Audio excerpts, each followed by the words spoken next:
Nagtiwala sa totoo. Iyayin sa bigla tayo magising. Huwag hanggang sa hindi totoo. Hanggang bukas pagkalito.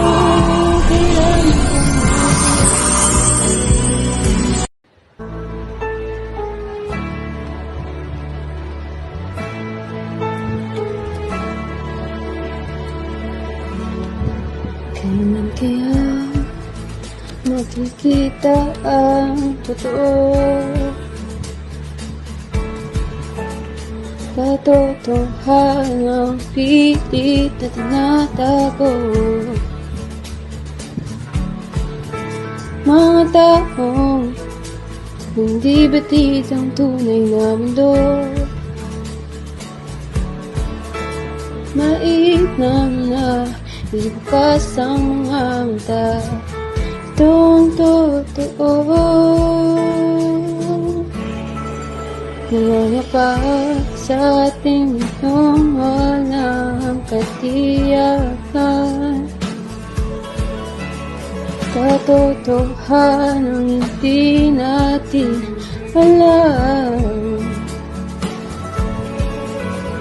Patuloy na nagbubulag-bulag at iba't ibang tao ang siyang naniniwala at buong puso ang mainam sundin natin.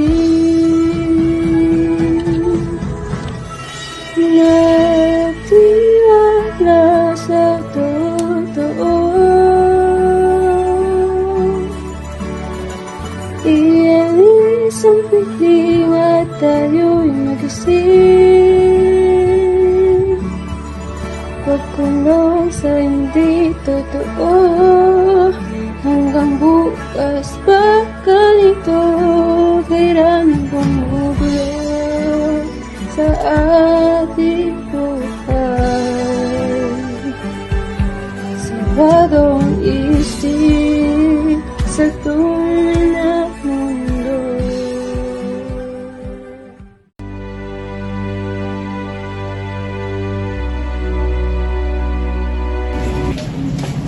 Masamang panahon. Ang aking mga negosyo ay unti-unti nang nalulugi. Huwag kayo magsalita ng ganyan, Vice Rector. Hindi ba ngayon malusog at umuunlad ang inyong mga negosyo? At nakapagpatayo pa kayo ng bahay sa Hong Kong? Tate, di nyo nakikita ang aming mga lupa. Lahat ng mga naninirahan sa aming aring lupain ay nagsimula ng sumula. Siya na ang kadadaing at baka ako'y sapagkat kami di dumarain. Wala kami mga lupain at mga bangko. Nagsisimula na tumawad sa mga diretso sa mga hindi. Sila'y tanong ng tanong sa taripa. Taripa pa naman ng Archbishop na si Don Basilio San Punyales. Bakit parang hindi nagmahal ang mga bagay-bagay simula noon hanggang ngayon? O Simon, saan ka ba nagpunta? Hindi tuloy ninyo nakita ang bahaging pinakamainam sa ating paglalakbay. Marami na ako nakita magagandang tanawin. Kaya di na ito nakakapako-atensyon sa akin. Maliban na lang kung tayo may alamat. Kung alamat ang harapin niyo, marami niya ng pasig. Kaya na malapad ang bato di mo na itinitira ng mga piso. May isa pang alamat at alam nito ni Padre Florentino. Ito ang alamat tungkol sa iyong ni Doña Jeronima. Aba, walang hindi nakakaalam niyon. Ngunit, hindi pa namin ito alam. May isang lalaki mag-aaral na nangakong papakasalan ng dalaga. Itahin mo ako, mahal kong Jeronima.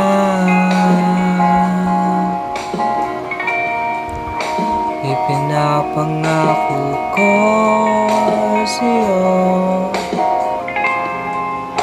na pakakasalan kita sa aking pagbabalik.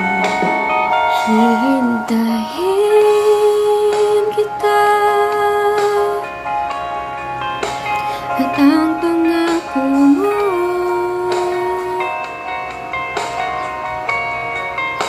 gaano man ito katagal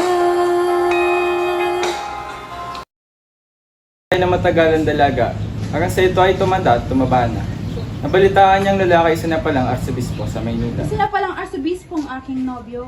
Aking pupunta nito at tiyak na siya'y matutuwa kapag ako'y muli niyang nakita. Nagsuot lalaki ang donya at lumingi dito papunta sa lalaki. Kamusta, mahal ko? Bakit ang tagal mong hindi nagpakita sa akin? Hinintay kita at ang pangako mo, ito'y iyong tuparin. Ako'y iyong pakasalan na. Oo manhin, ngunit hindi ko na magagawa yan. Dahil yan ay nakaraan. Hiniling niya na tuparin ang pangako nito, ngunit hindi ito natupad. Ngunit, ikay nangako sa akin. Ihanda ninyo ang yungib at doon maninira ng Doña Jeronima. Doon nanirahan, namatay at inilibing ang donya. Sinasabing matabang ang donya kaya patagilid ito ang pumasok. Kilala ang donya bilang isang kantada dahil sa pag-agis nito sa ilog ng mga pilak na ginamit sa tigil.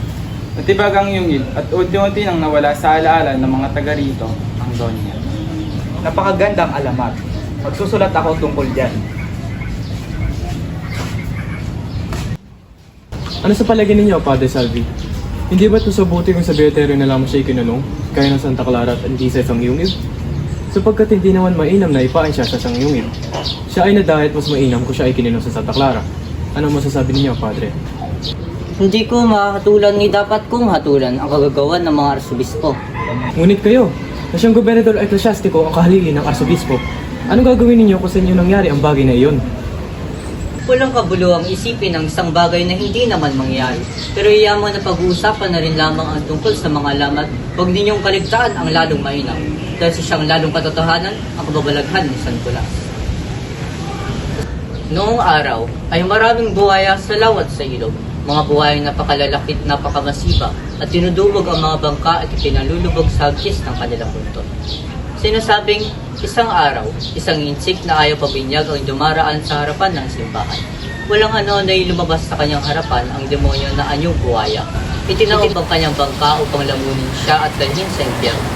Ngunit sa awa ng Diyos ay tinawagan ng insik si San Nicolas at noon din ay naging bato ang buhaya. Kahangahangang alamat at mainam din gawing salaysayin ang pagsabi ng anyo ng hayop, ang takot ng inchik, ang tubig ng ilog, ang kakawayanan at mainam din paksa ng pahambing na pagsusuri ng mga relihiyong pinaghahawig-hawig sapagkat tignan ninyo, tawagan pa naman ng isang inchik na hindi binyagan sa gitna ng kasukanaan ang isang santo na hindi niya sinasamba at marahil ay kilala lamang niya sa dinig. Dalawang bagay ng halaga. Una, ano kaya nangyari sa Diablo nang biglang makulong sa bato? Nakatakas? Naiwan doon? Napilpil? At ang pangalawa ay kung mga hayop na naging bato na napagkita ko sa ilang museo sa Europa ay nagkagayon dahil sa ilang santong nauna na sa panahon ng paghapon ng tubig sa isang mundo?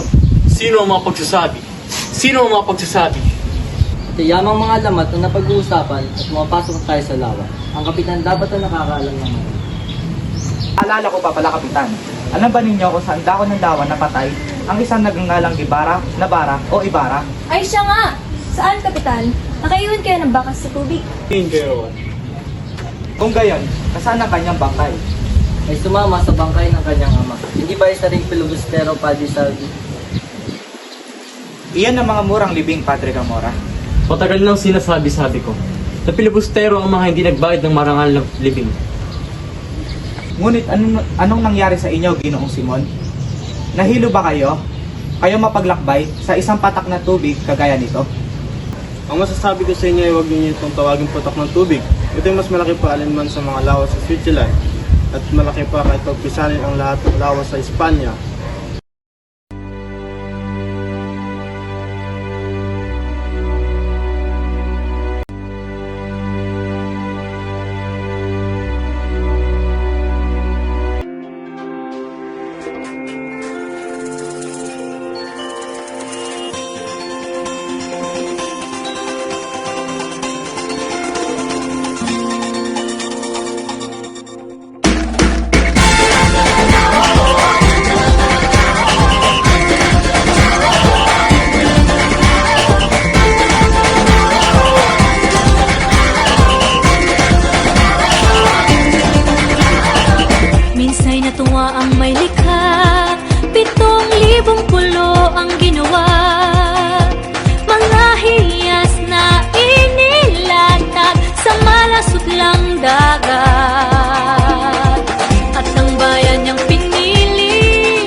magtiwala sa totoo. Ialis ang pilat, tayo'y magsing. Pagkulong sa hindi totoo, hanggang bukas pa ganito, maraming mumula sa ating buhay. Sarado ang isip sa tuwi ng mundo.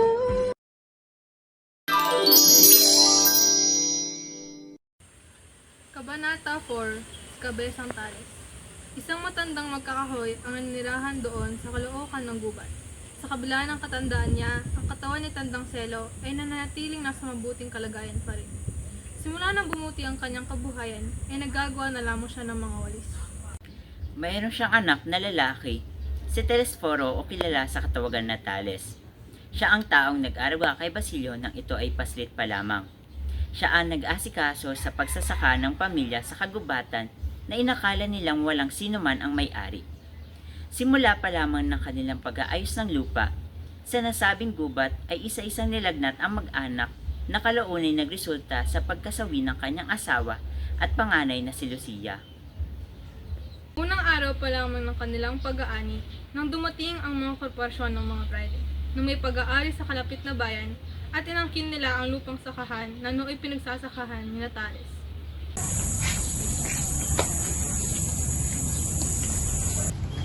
Sa amin ang lupay na pinagsasamo ng ang ani. Maaari po bang mapakita kayo ng patunay na kayo ang tunay na nagmamay-ari ng lupain ito? Bilang patunay ng mga praile na ang mga katwiran ay nasa loob ng kanilang hangganan, ay nagtayo sila ng humon ng araw din yaon. Pahihintulutan ka namin magpatuloy sa pag-ani sa aming lupain kung ikaw ay magbabayad sa aming taon-taon ng 30 piso.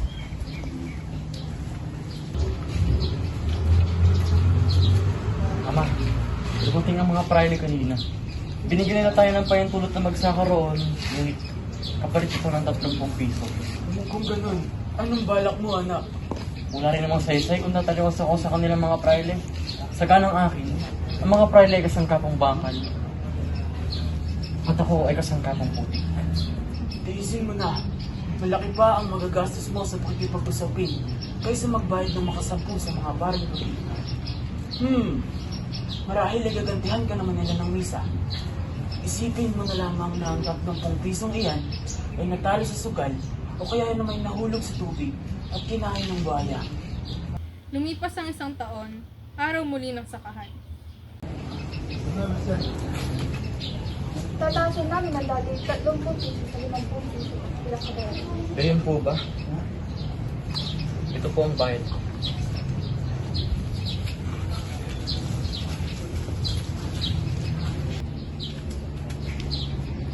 Anak, tiisin mo na. Ipagpalagay mo na lamang na lumaki ang mga buhaya. Nang taon yaon, binalak ng mag-ama na pag-aralin sa Maynila si Juliana o si Huli, kung saan ay nag-aaral na noon si Basilio. Ngunit hindi nangyari sapagkat si Tales ay hinalal bilang kabesa de barangay ng kanilang mga kanayon sa kadahilanan na umunlad ang kanilang pamumuhay. Nais niyang maiwasan ang pakikipag-alitan sa mga pari, kaya siya ay nagbabayad ng buwis sa mga taong nakasulat sa talaan. Kahit pa ang iba rito ay lumipat na ng tahanan at namayapa na. Magtiis ka na. Ipagpalagay mo na lamang na dumating ang mga kamag-anak ng buhaya.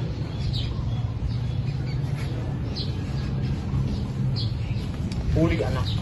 Sa taong darating ay magsusuot ka na ng dikulan at pupunta kang Maynila upang mag-aral gaya ng mga dalaga sa bayan.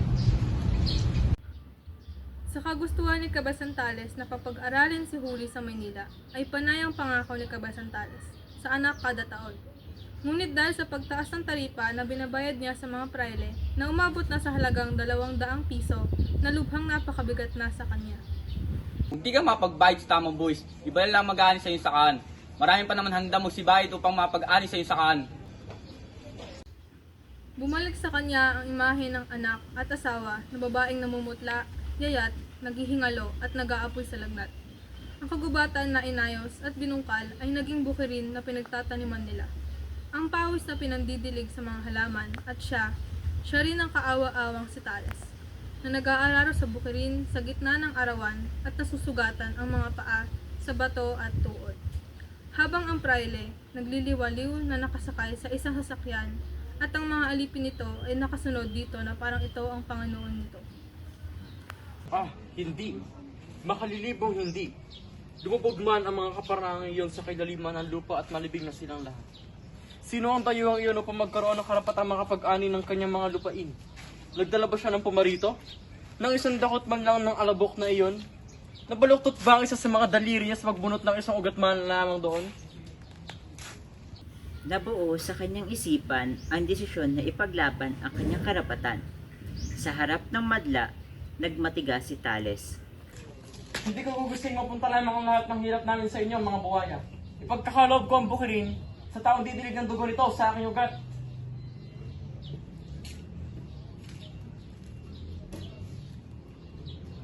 Anak, kasangkapang putik lamang tayo. Wala tayong laban sa kanila. At kung sakaling tayo mananalo, mawawala lamang sa atin ang lahat. Sa alabok tayo mauwi, Ama. Wala tayong damit ng sumilang sa maliwanag. Hindi ako makapapayag na ginaganto na tayo. Kung nais sila makuha ang lupain, nararapat sila magpakita ng kahit anong kasulatan. Okay na? Walang naipakitang kasulatan ng mga praile, kaya nabuo ang usapin at tinanggap ito ni Kabesan Tales. Sa pag-asang maiilan pang pumapanig sa kanya, sa katwiran at gumagalang pa rin sa kautusan. Sa kagustuhan na ilaban ni Tales ang kanyang kaso, ibinayad niya ang nalikom na ipon para sa mga anak, sa mga abogado, eskribano, prokurador, at hindi pa kabilang dito ang mga kawani at mga tagasura sa lalawigan na sumasamantala sa kanyang kamangmangan at kalagayan. Ang mga tulisan ay kadalasan na ng loloob at kinakailangan ko ipagtanggol ang aking sarili upang hindi mabitag at matalo ng mga ito. Nagsasanay din siya sa paggamit ng baril na nagresulta ng pagpuno ng takot sa tagapangasiwa kaya hindi ito nagangas na lumapit o pumunta man lang sa sapa ng walang kasamang gwardiya sibil. Habang ang palamon ng pari ay nabalot din ng takot nang makita ang tikas na katawan ni Tales at hindi naghangas na kuhanin ang pagpaari. Hindi rin makapangahas na bigyan siya ng katwiran ng mga hukom pamayapa ng bayan at nang nasa kabisera dahil sa takot maalisan ng katungkulan. Hindi naman masama ang mga hukom na iyon. Iilan din sa kanila ay naiintindihan ang nararamdaman ni Tales kaysa sa kanyang mismo. Naniniwala sila na ang pinakamabuting magagawa nila ay ang himukin sa pagkakasundo sa paraang magbabayad si Kabesan Tales ng buwis. Ngunit sa pagmamatigas ni Tales, nais niya pa rin ipagtanggol ang layunin at humahanap ng katunayan, katibayan, titulo at kasulatan. Kung sa araw-araw ay naglilimos ako sa isang pulubi kung wag na lamang akong yamutin, sino ang mapipilit sa akin na magpatuloy sa magbibigay kung nagpapakasagwa naman? Walang makapagpatinag sa kanya, ultimo ang Gobernador General na personal na nagtungo sa kanya upang takutin siya ay hindi mabago ang kanyang desisyon. Kung ano ninyong gustong gawin, Ginoong Gobernador. Ako ay isang mangmang at wala akong lakas. Ngunit inayos ko ang mga bukiring ito. Ang asawa at anak ko ay namatay sa pagtulong sa akin sa paglilinis. Kaya hindi ko magagawa ipagkaloob ang mga ito sa sino mga hindi makagagawa sa higit pa sa nagawa. Dili ka muna ng dugo ang mga ito. At dito ilibing ang asawa at anak. Dahil sa katigasan nito ng ulo, ay binigyan ng katwiran ang mga praile ng mga matapat na hukom. At siya'y pinagtatawanan ng balana. At pinagsasabihan pa na hindi na ipapanalo ang mga usapin ng dahil sa katwiran. Gayunman ay patuloy pa rin sa paghahabol. Nilagyan ng punglo ang kanyang baril at mahinahong nililigid ang kanyang lupain. Sa panahong iyon ay parang isang pangarap ang kanyang kabuhayan. Pinabayan, maglakad at hindi ibinayad nang makakapalit ang kanyang anak na si Tano. Binatang kasintaas ng ama at gaya ng kapatid na babae sa kabutihan at iyaring sundalo.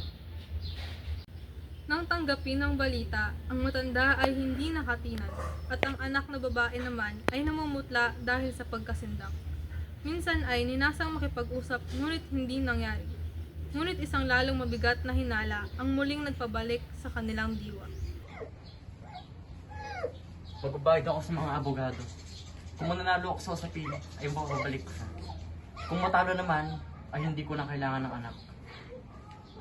Lumangkad ang anak at ang tanging balitang tinanggap ay ginupitan ng buhok at natulog sa ilalim ng kareta. Nang makaraan ng 6 na buwan, ay may nagsabing nakitang dinala sa Carolinan at may ilang nagbabalitang tila nakitang nakasuot gwardiya sibil. Guardia Sibil! Si Tano! Si Tano na napakabait at napakabuti. Requiem aeternam.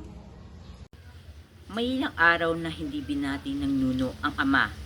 Si Huli ay nagkasakit, ngunit hindi tumulo ang isamang patak na luha ni Kabesang Tales. 2 araw na hindi umalis sa bahay na tila'y nangangamba sa pagsisi ng kanyang mga kanayon. Natatakot na tawagin siyang pumatay sa kanyang anak. Ngunit nung 8 araw ay muling lumabas na dala ang kanyang baril.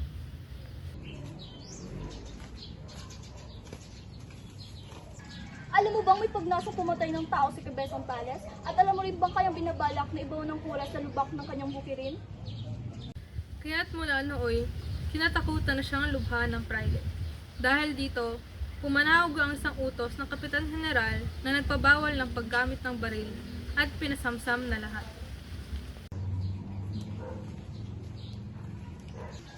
Simula ngayon ay bawal na ang paggamit ng baril at ang lahat ng baril ay ipapasamsam. Ibinigay ni Kabesang Tales ang kanyang baril, ngunit patuloy pa rin ito sa pagbabantay na ang dala naman ay isang mahabang itak. Anak, anong gagawin mo sa itak na yan? Ikaw ang mga tulisan ay may baril. Kinakailangan kong bantayan ang aking mga pananim. Ang bawat tubo roon ay kutumbas ng buto ng aking asawa.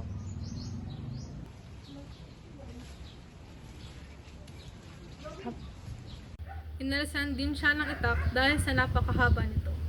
Ang ginawa naman niya ay kinuha ang matandang palakol ng kanyang ama at ipinatuloy ang kanyang paglalakad na nakakapangalabot.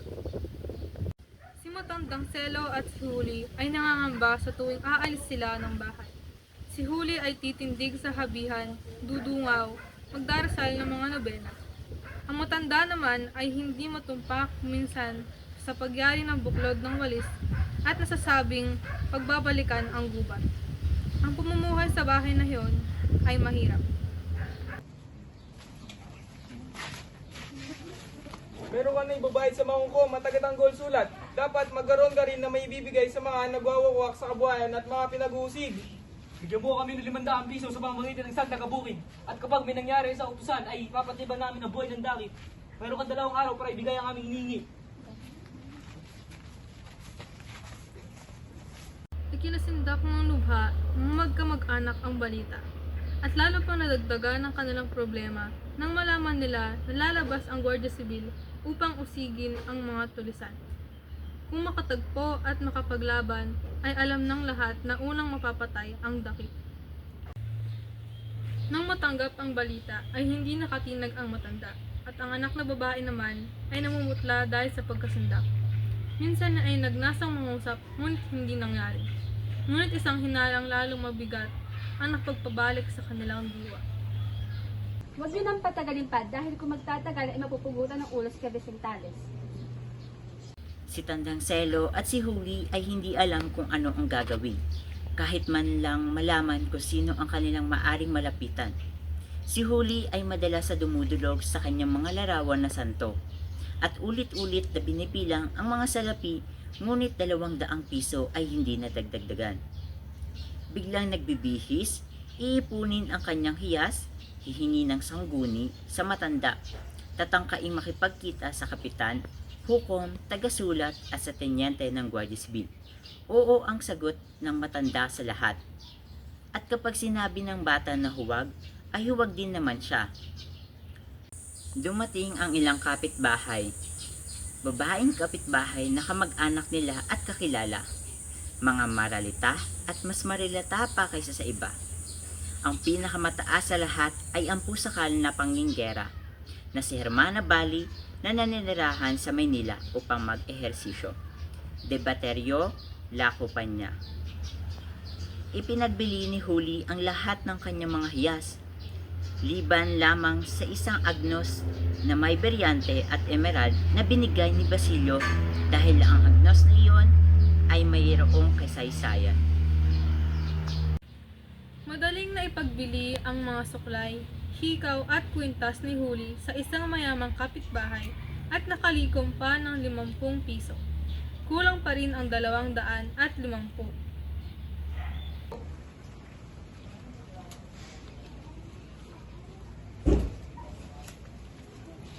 Iminumong kahit kung ipagbili niyo ang bahay niyo upang makadagdag sa pangtubos. Iyan ang isang bagay na aking buong lugod na sinasaklayunan. Sapagkat, babalik na lamang kami sa gubat at mga ngahoy gaya nung una.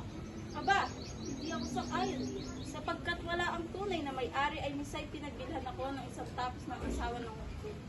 At bigla namang sinabi sa akin na wala raw kabuluhan ng transaksyon na iyon sapagkat wala siyang pahintulot. Aba, kinuha sa akin ng tapos at hindi na isinauli ng babae hanggang ngayon. Pag ginagawa ko naman na hindi ko siya pinabayaran ang higera kung siya'y manalo. Aba, sa gayong paraan ay nasisingil ko siya ng 2 piso. Aba, hindi ako sang-ayon diyan na hindi ako babayaran.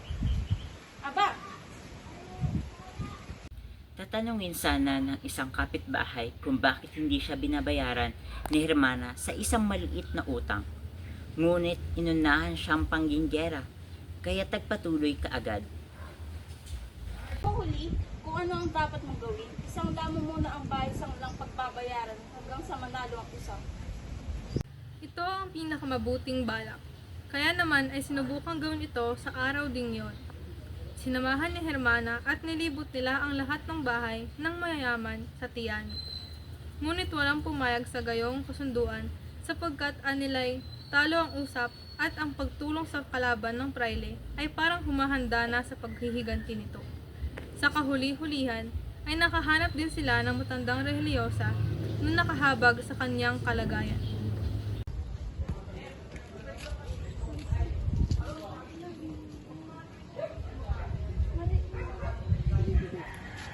Ibibigay ko sa kasunduan, ikaw'y magpapaalila sa akin. Huwag ka mag-alala, Huli. Wala ka naman masyadong gagawin. Manalangin ka lamang. Magdarasal at sasamahan ako sa simbahan. Mag-aayuno ko tungkol sa akin. Opo, pinapangako ko po na kinabukasan sa araw ng Pasko ay magsisimula na po ang maglingkod sa inyo. Nang matanto ng matanda ang gayong halos pagbibili sa katawan, ay nagiiyak na parang isang bata. Iyon, ang aking apo na para ko na rin anak. Si Huling may maliliit na daliri at pulang sako na laging tinatapatan ng mga binatang nagtutugtugan at nagkakantahan. Ang aking bugtong na anak na siyang pinakamaganda sa baryo at marahil ay sa buong nayon ay papasok bilang alilang kagagalitan at pagwiwikaan upang masira ang kanyang mga daliri, upang makatulog ng kung saan-saan nang walang patumanga. Hindi yata. Walang kumpay sa pag-iyak ang matanda at nagsasabing siya'y magbibigti at magpapakamatay sa gutom. Kung aalis ka, ibabalik na lamang ako sa gubat at hindi na muling tutuntong sa bayan. Kailangan makabalik ng ama. Pag nanalo ang usapin, ay madali na lamang ako matutubos. Napakalungkot ang pagdaan ng gabi na iyon. Pareho silang hindi nakakakain. Ang matanda ay nagmatigas na hindi humiga at magdamag na nakaupo na lamang sa isang sulok. Walang imik at walang kakibo-kibo. At hindi ito kumikilos. Sa isang dako naman ay pinilit ni Huli ang matulog, ngunit matagal bago niya naipikit ang mata. Nang mapayapa na dahil sa kapalaran ng magulang ay ang kanya namang kalagayan ang iniisip. Ngunit tinitimpi ang pag-iyak na walang humpay upang di madinig ng matanda. Kinabukasan ay alila na siya. At yaon pa naman na yung araw na yon, ang pagdating ni Basilio galing sa Maynila at may dalang handog sa kanya. Dapat na niyang limutin ang pag-ibig na iyon. Si Basilio na di malalaot magiging manggagamot ay hindi maaring mag-asawa ng maralita. At nakikita niya na tumutungo sa simbahan kasama ng pinakamayaman at pinakamagandang dalaga sa bayan. Nakapwa sila gayak na gayak, maliligaya at kapwa nakangiti. Samantalang siya, si Huli, ay sunod-sunod sa kanyang Panginoon, dalay nobena, buyo at duraan. Pagsapit ng dakong ito'y nakaramdam siya ng isang paghihigpit ng lalamunan, isang pataw na malaki sa puso at hinihingi niya sa Berhen na mamatay na muna siya bago makita ang gayon. Pero malalaman niya na pinili ko pa na ako ang masangla kaysa masangla ang agnos na bigay niya sa akin. Ang pagkaisip nito ay kaunting naluwagan ang loob ni Huli. Nagpangarap siya ng sari-sari. Sinong makapagsasabi maaaring magkaroon ng kababalaghan at na makakuha ko ng 25 piso sa ilalim ng larawan Bethlehem? Maaaring wag nang sumilang ang araw at maipanalo ang usapin. Maaaring bumalik ang aking ama, sumipoy si Basilio at makapulot ako ng ginto sa bakuran. Lumaon ay unting nagulo ang isip hanggang sa, dahil sa pagod at pagdadalamhati, ay nakatulog na rin ito. At ito ay nanaginip ng kanyang kabataan na nagtatampisaw sa batis kasama ang dalawa niyang kapatid. May mga isdang sari-sari ang kulay na napapahuling parang tatanga-tanga at nayayamot siya, sapagkat hindi siya masiyahan sa paghuhuli ng isda na napakaamo. Si Basilio ay nasa ilalim ng tubig, ngunit hindi niya malaman kung bakit ang mukha ni Basilio ay ang kapatid niyang si Tano. Sila ay pinagmamatyagan mula sa pampang ng kanyang bagong pinaglilingkurang babae. Magtiwala sa totoo, ialis ang pilat, tayo'y magsing. Pagkulo sa hindi totoo, hanggang bukas pa ganito, maraming mumula sa ating buhay. Sarado ang isip sa tuwa.